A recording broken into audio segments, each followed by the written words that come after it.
మొదటి స్వస్థత ప్రార్థనా విందును మాకు ఉపవాస దినములు అనుగ్రహించి తండ్రి పరలోక పరివారంతో ఈ స్థలంలోనికి దిగి వచ్చి ఇంతవరకు జరిగించినటువంటి కార్యములను బట్టి వర్ణిస్తూ ఉన్నాము.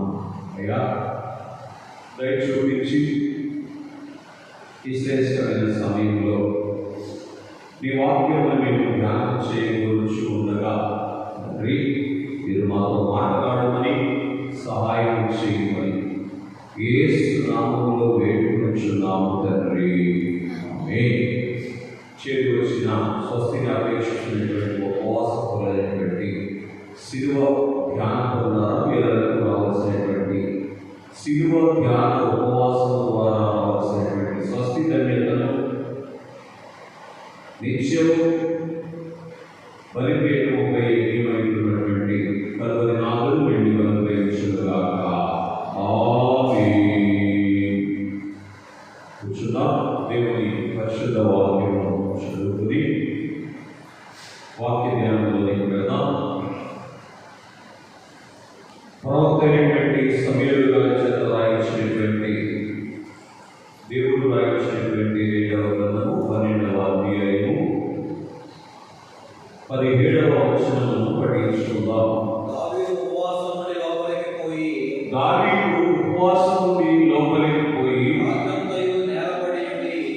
రాత్రంతయు నేలపడి ఉండి బిడ్డ కొరకు దేవుని బతిమాలగా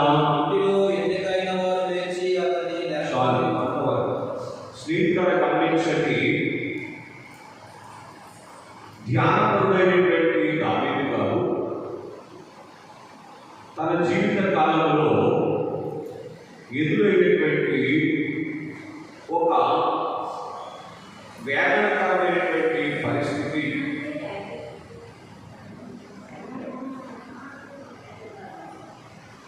చూస్తూ ఆ పరిస్థితిలో ఉపవాసం నుండి దేవుని సన్నిధిలో ఉన్నటువంటి వారుగా ఉన్నారు. బాగా గ్రహించండి. నేటి దినము 3 భాగ్యములను దేవుడు మనకు అందించిన కొరకు ఈ స్థలంలోనికి కొనుక్కొని వచ్చారు.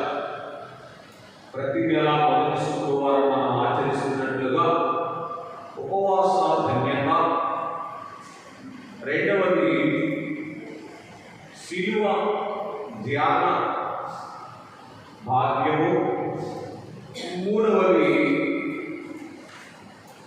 స్వస్తి భాగ్యము.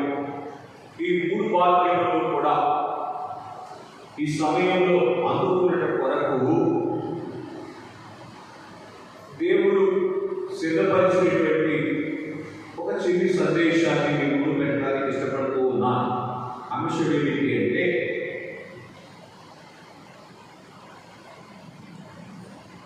శిలువ ధ్యాన ఉపవాసంలోని స్వస్తి. ఏం చెప్పండి? శిలువ ధ్యాన ఉపవాసంలోని స్వస్తి. బాగా వినండి. అనేక సందర్భాలలో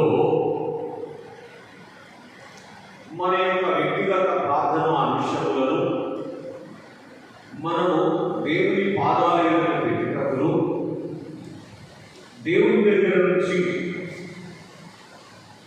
జవాబు అందుకునేటప్పుడు కూడా ఉపవాసము ఆచరించేటువంటి వారుగా ఉన్నాం. ఇలాగున్న ఉపవాసము ఆచరిస్తూ ఉండేటువంటి సమయంలో శిలువ తలంపు కలిగి ఉండటం ద్వారా లేదు శిలువను ధ్యానిస్తూ ఉపవాసము ఆచరించడం ద్వారా స్వస్తి భాగ్యమును అందుకునేటువంటి వారమై ఉన్నాం అని మనం గ్రహించవలసినటువంటి వారుగా ఉన్నాం. ఏ రీతిన స్వస్తి భాగ్యము అందుకొనగలము అని మనం ఆలోచన చేస్తే ఉపవాస క్రమంలోనికి మనం వచ్చినప్పుడు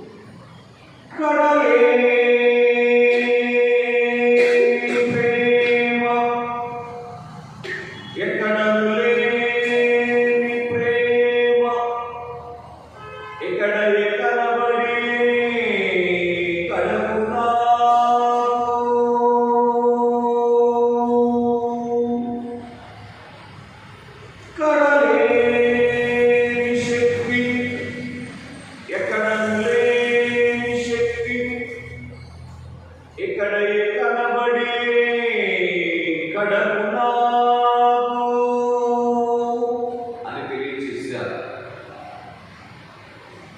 దేవుడు మానవ జీవితంలో చేసినటువంటి అనేక కార్యములలో, అనేక మేలులలో కనబడని శక్తి, కనబడని దేవుని ప్రేమ శిలువ దగ్గరే కనబడింది అని తెలియజేశారు. దేవుడు భూమి ఆకాశంలో కలుగ చేసినప్పుడు దేవుని యొక్క శక్తిని మనం చూసేవారుగా ఉన్నాం. అలాగే 7 దినముల సృష్టిని ఆయన కలుగ చేసినప్పుడు దేవుని సృష్టిని, దేవుని ప్రేమను కూడా చూసేటువంటి వారుగా ఉన్నాం. మట్టిని తీసుకొని మానవ నిర్మాణం చేసి తన పోలికను మానవునికి అద్దినప్పుడు,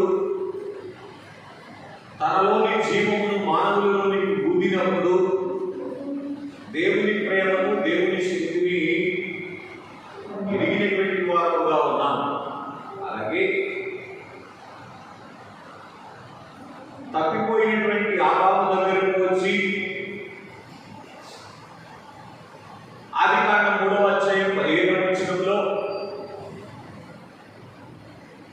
నేను నిన్ను రక్షిస్తాను అన్నట్లు వాగ్దానం చేసినప్పుడు దేవుని ప్రేమను, దేవుని శక్తిని ఎరిగిన వారుగా ఉన్నాం. ఇంచుమించుగా 4000 సంవత్సరాలు దైవ జనాంగమైనటువంటి ఇశ్రాయేలీయులైనటువంటి వారిని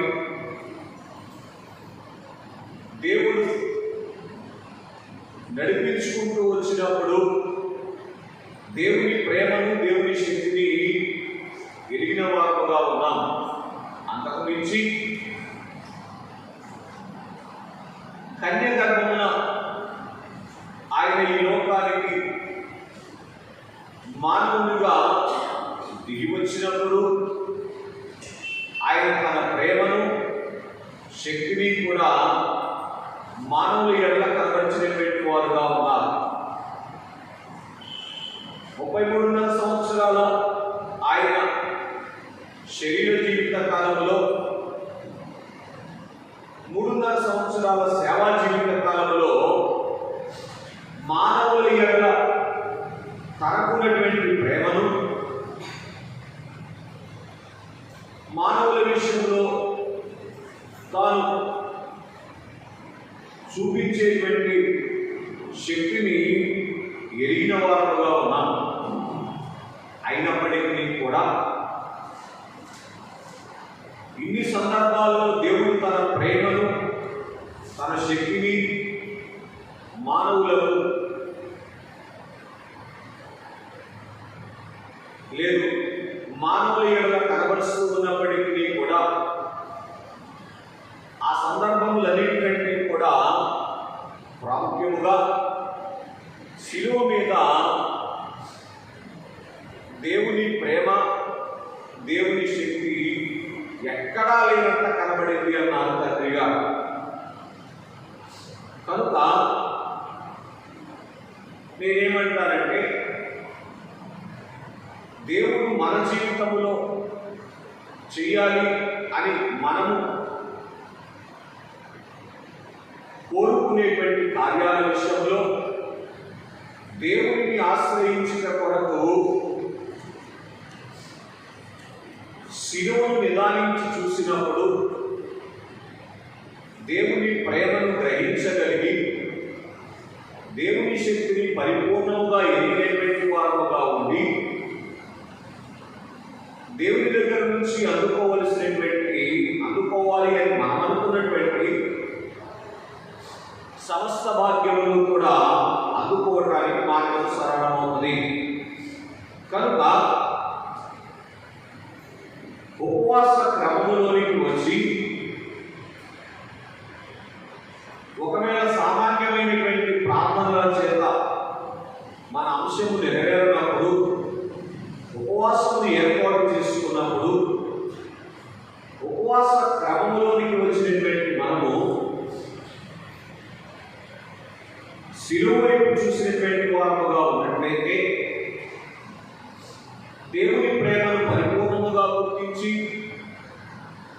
దేవుని శక్తిని పరిపూర్ణంగా ఎరిగిన వారుగా ఉండి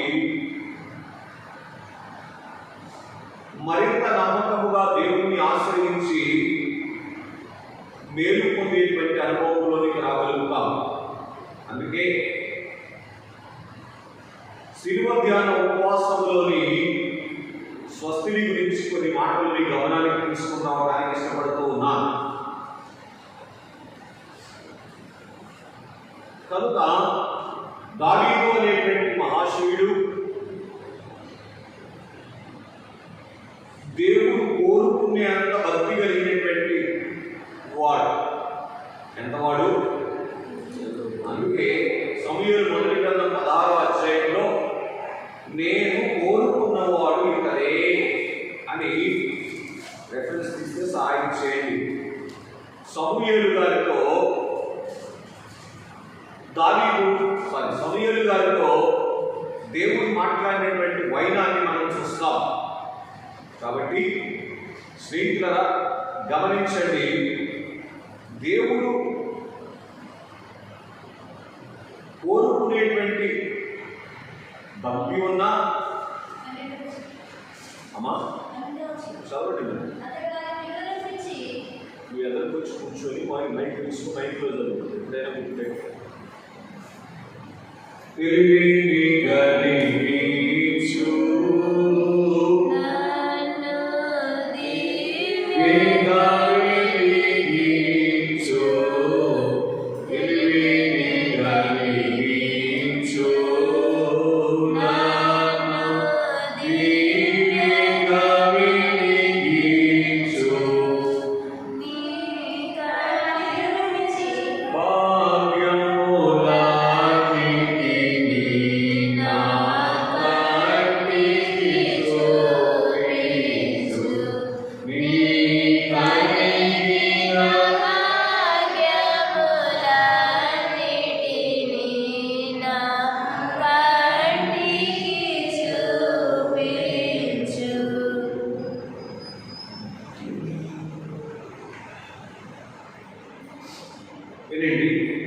దేవుడు అతడు వారిని పిలువనంపించి లోపలికి తోడుకొని వచ్చెను. అతడు ఎవరి వాడును? చక్కని నేత్రములు గలవాడు, చూచుటకు సుందరమైన వాడు నైను. అతడు రాగానే నేను కోరుకున్నవాడు ఇతడే. సాక్షాత్తు దేవుడే ఏమంటున్నారంటే నేను కోరుకున్నవాడు ఇతడే అనేటువంటి అంతగా దేవుడు దావీదును మెచ్చుకునేటువంటి భక్తి బాల్యం నుంచి కలిగినటువంటి దావీదు గారి విషయంలో కూడా ఇలా ఎదురైనటువంటి పరిస్థితులు మనం ఎదిగినటువంటి వారుగా ఉన్నాం. మరొకడు ముందుకు వస్తే, అదే అధ్యాయం కొంచెం ముందుకు వస్తే దైవాత్మ చేత నింపబడినటువంటి స్థితి మనకు కనబడుతుంది. దాని తర్వాత వచ్చిన ఉంటున్నాం. సమూయేలు తైలపు కొమ్మును తీసి వాని సహోదరుల ఎదుట వానిని అభిషేకించెను. నాటి నుండి యెహోవా ఆత్మ తన మీదికి బలముగా వచ్చెను. కనుక దైవాత్మ పూర్ణుడుగా ఉన్నారు దావీదు గారు. మరొకడు ముందుకు వస్తే 14వ వచనంలో ఏమండి, పురాత్మను తరమగలిగినటువంటి భక్తి కలిగినటువంటి వారుగా ఉన్నారు దావీదు గారు. ఇంకొంచెం ముందుకు వచ్చినటువంటి వారుగా ఉన్నట్లయితే సమూయేలు మొదటి గ్రంథము 17వ అధ్యాయంలో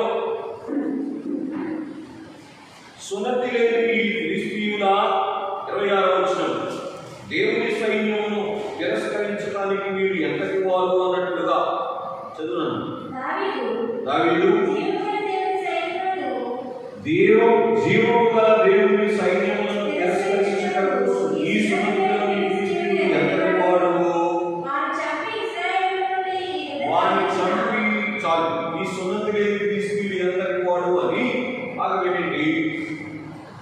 దేవుని విషయంలో రోషము కలిగినటువంటి స్థితిలో ఉన్నటువంటి వారుగా దావీదు కనబడతా ఉన్నారు. అంటే నేను ఇట్లా చెప్తాను, రోషము కలిగినటువంటి భక్తిపరుడుగా కనబడతా ఉన్నాడు. అలాగే ఇక్కడ ఇశ్రాయేలీయులు వేల మంది అక్కడ ఉన్నప్పటికీ, రాజు అయినటువంటి సౌలు అక్కడ ఉన్నప్పటికీ కూడా వారెవరూ కూడా తీసుకోలేని దేవుని సహాయం తీసుకున్నటువంటి అనుభవము దావీదు జీవితంలో మనకు కనబడుతుంది. రాయబడినటువంటి మాటలో యుద్ధము యెహోవాదే అని మాట్లాడుతున్నటువంటి వైనాన్ని మనం చూస్తూ ఉన్నాం. 47వ వచనంలో ఆ మాటలు మనకు కనబడతాయి. అప్పుడు యెహోవా కత్తి చేతను ఈటె చేతను రక్షించువాడు కాడని ఈ జట్టు వారందరూ తెలుసుకుందరు. యుద్ధము యెహోవాదే, యుద్ధము యెహోవాదే అని దావీదు గారు మాట్లాడుతూ ఉన్నారు. అంటే ఎంత భక్తి కలిగినటువంటి వారుగా ఉన్నారంటే, దేవుని యొక్క సహాయమును తీసుకొనగలిగినటువంటి భక్తి కలిగినటువంటి వారుగా ఉన్నారు. ఆ యుద్ధంలో ఎవరి సహాయాన్ని దావీదు అందుకోగలిగారు? దేవుని సహాయాన్ని అందుకోగలిగారు. అక్కడ ఉన్నటువంటి దైవ జనాంగమైనటువంటి ఇశ్రాయేలీయులు అందుకోలేని సహాయము, ఇంకో మాట చెప్పడా, దేవుడు రాజుగా ఏర్పాటు చేసినటువంటి సౌలు అందుకోలేనటువంటి సహాయం అందుకున్నటువంటి భక్తి దావీదు కలిగినటువంటి వారుగా ఉన్నారు. ఇట్లాగా మనం ఆలోచన చేస్తూ వెళ్తే దేవుని యందు ప్రియ స్నేహితులారా, అనేకమైనటువంటి అర్హతలు దావీదు దగ్గర మనకు కనబడతాయి. తన భక్తిలో ఎంత ఉన్నతమైనటువంటి స్థితిలో దావీదు గారు ఉన్నారో ఈ సంగతులన్నీ కూడా మనకు గుర్తు చేస్తూ ఉన్నాయి. అంతేకాదు, తన మామైనటువంటి సౌలు తనను సంహరించడానికి వచ్చినప్పుడు యెహోవా చేత అభిషేకించబడినటువంటి వారిని నేను సంహరించి దేవునికి వ్యతిరేకమైన, దేవుని ఆజ్ఞకు వ్యతిరేకమైనటువంటి కార్యం చేస్తారా అనంత సమర్పణ కలిగినటువంటి వారుగా ఉన్నారు దావీదు గారు. ఎందుకు ఈ మాట చెప్తా ఉన్నానంటే, భక్తి జీవితంలో బాగా వినండి, ఏ జీవితంలో? భక్తి జీవితంలో ఎన్నో అనుభవాలు ఉండవచ్చు, ఎన్నో వరాలు ఉండవచ్చు. అని బాగా వినండి, ఉపవాసంలోనికి వచ్చి సిలువను ధ్యానించేటువంటి అనుభవంలోనికి వస్తేనే కానీ పూర్తి చేయండి, మన యొక్క స్వస్తి భాగ్యము సంపూర్ణము కాదు. ఏంటది? మన స్వస్తి భాగ్యము సంపూర్ణము కాదు. దైవాత్మను అందుకోవచ్చు, ఏమండి, దురాత్మలు పారబోలవచ్చు. ఆ తరువాత రోషము కలిగి దేవుని వెంబడించవచ్చు. ఆ వెనుక దేవుని సహాయాన్ని తీసుకోవచ్చు. మరొక అడుగు ముందుకు వస్తే దేవుని యొక్క మాట తన జీవితంలో నెరవేర్చిన కొరకు ప్రాణాన్ని కూడా లెక్క చేయనంత సమర్పణ కలిగి ఉండవచ్చు. ఇవన్నీ దేనికి సరిపోవు అని అంటే, సంపూర్ణ సిద్ధికి సరిపోవు. కొన్ని మన ప్రసంగానికి అన్వయంగా సంపూర్ణమైనటువంటి స్వస్తి భాగ్యము కాదు. ఇట్లా చూడండి, సంపూర్ణమైనటువంటి స్వస్తి భాగ్యము అంటే అర్థం ఏంటి అంటే, దేవుడు ఉన్నటువంటి స్థితిలోనికి భక్తులు రాగలిగితే అప్పుడు ఆ భక్తులు సంపూర్ణమైనటువంటి స్వస్తి పొందినటువంటి వారుగా ఉంటారు. కనుక స్వస్తి అంటే మేలు అని మనం గ్రహించినటువంటి వారుగా ఉన్నప్పుడు, ఆ రీతిగా మేలులన్నిటికంటే గొప్ప మేలు ఏంటి? మన అంతరంగము దేవుని అంతరంగముగాను పూర్తి చేయండి. మన బహిరంగము దేవుని బహిరంగముగాను ఉన్నటువంటి స్థితిలోనికి రాగలిగితే మన స్వస్తి ఏమవుతుంది అంటే సంపూర్ణమవుతుంది. తద్వారా మేఘమెక్కేటువంటి భాగ్యాన్ని సంపాదించుకోగలుగుతాం. ఇక యుగయుగాల్లో కూడా ఏం చేస్తాం? మేఘమెక్కిన తరువాత స్వస్తిని అనుభవించేటువంటి వారుగా ఉంటాం. కనుక స్నేహితులారా గమనించండి, అలాగున ఇన్ని వరాలు అనేవి, ఇన్ని గొప్ప ఆధిక్యతలు, భక్తికి సంబంధించినటువంటి ఇన్ని ఆధిక్యతలు దావీదు గారు కలిగినటువంటి వారుగా ఉన్నప్పటికీ కూడా తన జీవితంలో ఉపవాసం ఉండి శిలువను సమీపించినటువంటి అనుభవంలోనికి వచ్చిన తర్వాత మాత్రమే ఆయన స్వస్తి భాగ్యాన్ని అందుకున్నటువంటి, ఆయన స్వస్తి సంపూర్ణమైంది అనేటువంటి ఎడిగిన జ్ఞానంలో మనం గ్రహించాల్సినటువంటి సంగతి. ఇప్పుడు మీరు ఒక ప్రశ్న నన్ను వేయాలి, దావీదు గారు శిలువను సమీపించడం ఏమిటి? దావీదు గారి కాలం నాటికి యేసుక్రీస్తు ప్రభువారు ఇంకా మానవ శరీరం ధరించుకొని ఈ లోకానికి రాలేదుగా, శిలువ వేయబడలేదుగా అనేటువంటి మానవ జ్ఞానానికి గుర్తు చేయండి ఎదురయ్యేటువంటి ప్రశ్న. దైవజనులు చెప్పిన మాట ఏంటి అంటే, జ్ఞానానికి ప్రశ్నలు ఉంటాయి కానీ విశ్వాసానికి ప్రశ్నలు ఉండవు అని తెలియచేసినటువంటి వారుగా ఉన్నారు. కాబట్టి దేవుని స్నేహితులారా, కొంచెం అంతరంగముగా మనం ఆలోచన చేస్తే చూడండి, ఆ పోలి వాక్యాన్ని చదువుకుందాం. పరిశుద్ధ గ్రంథంలో నుంచి అపోస్తలుడైనటువంటి పౌలు ఎఫెసీయులకు రాసిన పత్రిక 1వ అధ్యాయము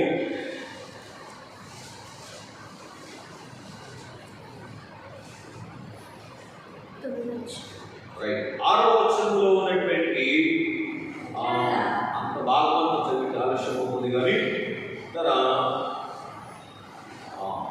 ఇంచుమించుగా 6వ లైన్ నుంచి చదువుతున్నాను చూడండి. జగత్తు పునాది వేయబడకముందే ప్రేమ చేత ఆయన క్రీస్తులో మనలను ఏర్పరచుకోలేదు. బాగా వినండి, అంతరంగముగా శిలువ మహాయజ్ఞ కార్యము, మళ్ళీ చెప్తున్నాను, అంతరంగముగా ఇలా ఎప్పుడు జరిగింది అంటే జగత్తుకు పునాది వేయబడకముందే జరిగింది అని మనం గ్రహించాలి. అంటే ఉదాహరణకి దేవుడు ఆ యేసుక్రీస్తు ప్రభువారు మనకు పూచి తీర్చుకున్నటువంటి అనుభవం అని మీరు అర్థం చేసుకోవడానికి ప్రయత్నం చేయండి. కనుక జగత్తుకు పునాది వేయబడక ముందే ఆయన ప్రేమ చేత క్రీస్తులో మనల్ని ఏర్పరచుకోలేము అనేటువంటి మాటలో ఉన్నటువంటి సంగతి ఏమిటంటే, ఎందుకు క్రీస్తులోనే ఏర్పరచుకున్నారు అంటే, జగత్తుకు పునాది వేయబడక ముందే ఆయన నేను సర్వమానవాళి వరకు శిలువ వేస్తాను అని వడబడిక చేసి తండ్రితో అంతరంగముగా ఏం చేశారు అంటే శిలువను అనుభవించినటువంటి వారుగానే ఉన్నారు. బహిరంగంగా 2000 సంవత్సరాల తరువాత మానవాళి అందరికీ కనబడేటట్లు, మనము ఆయనలో భాగస్థులమయ్యేటట్లు, ఏమయ్యేటట్లు, మనము ఆయనలో పాలిభాగస్థులమయ్యేటట్లు. పాలిభాగస్థులు అవడమంటే ఆయన శిలువ యజ్ఞంలో మనము పాలిభాగస్థులమయ్యేటట్లు బహిరంగంగా జరిగించారు. కానీ అంతరంగముగా ఈ కార్యమంతటిని కూడా భక్తులైనటువంటి వారు ఎప్పుడో నిదానించి చూసినటువంటి వారుగానే ఉన్నారు. అందుకే హెబ్రీయులకు రాసిన పత్రిక 11వ అధ్యాయం 10వ వచనంలో అబ్రహాము గారి గురించి పౌలు గారు మాట్లాడుతూ ఏమండి, దేవుడు దేనికి శిల్పియు నిర్మాణకుడై ఉన్నాడు, పునాదులు గల పట్టణము కొరకు అబ్రహాము ఎదురు చూస్తూ ఉండెను. అబ్రహాము గారికి ఏం తెలిసింది?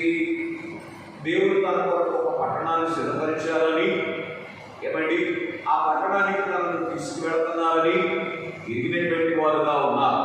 కనుక ఈ సంగతి అంతా కూడా మరి ఆ పునాదులు కలిగినటువంటి ఆ పట్టణానికి వెళ్ళాలంటే ఏం జరగాలి? శిలువ మహాయజ్ఞం జరగాలి కదా. కనుక అంతరంగముగా ఈ రీతిగా ఇలా శిలువను నిదానించి చూసినటువంటి అనుభవం ఎలాగైతే కొన్ని ఇట్లా అర్థం చేసుకోనండి. ఇంచుమించుగా 700 సంవత్సరాల తర్వాత ఈ లోకమునకు 700 సంవత్సరాల తర్వాత ఈ లోకమునకు నరశరీరధారిగా రానైనటువంటి యేసుక్రీస్తు ప్రభువాన్ని ఎవరు చూశారు? ప్రవక్త అయినటువంటి యెషయా గారు చూశారు. యెషయా గ్రంథము 9వ అధ్యాయం 6వ వచనము, 7వ అధ్యాయం 14వ వచనంలో ఈ మాటలు మనకు కనబడతాయి. కనుక 53వ అధ్యాయం యెషయా గ్రంథంలో జరిగించమైనటువంటి బహిరంగముగా జరిగించమైనటువంటి శిలువ మహాయజ్ఞాన్ని కూడా గుర్తు చేయండి. యెషయా ప్రవక్త గారు ఎలాగైతే చూసి రాశారో అలాగే దావీదు గారు కూడా తన అంతరంగ నేత్రాలతో తన ఉపవాస అనుభవంలోనికి తాను వెళ్ళినప్పుడు ప్రభు ఆయనకి ఏం కనపరిచారు అంటే ఈ శిలువ మహాయజ్ఞాన్ని కనపరిచారు. గ్రహించండి. కనుక ఎలాగున్నా ఆ శిలువ మహాయజ్ఞం ద్వారా ఆయన స్వస్తి భాగ్యం అందుకున్నారు అనేటువంటి సంగతిని మీ ముందు పెట్టడానికి పరిశుద్ధాత్మ తండ్రి సహాయం చేయునుగాక. మీరు చదవగలిగితే సమూయేలు 2వ గ్రంథము 12వ అధ్యాయంలోనికి వచ్చేద్దాం. 20వ వచనాన్ని మనం చదివితే అప్పుడు దావీదు నేల నుండి లేచి స్నానము చేసి జరిగిన సంగతి ఏమిటంటే దావీదు అలాగ ఉపవాసం ఏం చేశారు? తన బిడ్డ కొరకు దేవుడిని వేడుకున్నప్పటికీ కూడా ఆ బిడ్డ ఏమయ్యాడు? 18వ వచనంలో చనిపోయాడు అని మనం చూస్తున్నటువంటి వారుగా ఉన్నాం. 7వ దినమున ఆ బిడ్డ చావగా చాలా. కాబట్టి దేవుణ్ణి ఉపవాసం బ్రతుకులాడుతూ ఉంటే 7 దినాలైన తర్వాత ఏం జరిగిందంటే ఆ బిడ్డ చనిపోయినటువంటి వాడుగా ఉన్నాడు. ఆలోచించే ఈ పరిస్థితిని అంగీకరించడం ఎవరికి సాధ్యపడుతుంది? దేవదాసయ్య గారి సమర్పణ ప్రాంతంలో ఆ స్థూతికి సంబంధించి ఒక మాట చెప్పారు. అదేదైనా చెప్పగలరు ఎవరైనా? ఏంటో చెప్పారు మీరు చెప్పరా? సరే నాకు ప్రియులుగా ఉన్నటువంటి ఒకరు చనిపోవడానికి సిద్ధముగా ఉన్నప్పుడు నేను ఎన్ని ప్రార్థనలు